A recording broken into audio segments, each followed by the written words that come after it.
আসসালামু আলাইকুম। অনেক প্রবাসী ভাইরা সৌদি আরব থেকে বিভিন্ন সময় বিভিন্নভাবে চলে গিয়েছে।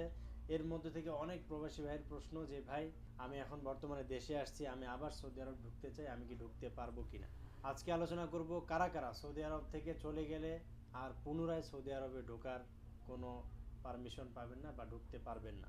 প্রথমত আসি, আপনার সৌদি আরব থাকা অবস্থায় যদি আপনার হুরুপ থাকে বা আপনি টার্মিনেট খান বা হুরুপ খান, তাহলে সেই ক্ষেত্রে আপনি পরবর্তীতে এক্সিট লাগিয়ে যদি আপনি দেশে চলে যান, তাহলে অনির্দিষ্টকালের জন্য আপনি সৌদি আরবে ঢুকতে পারবেন না।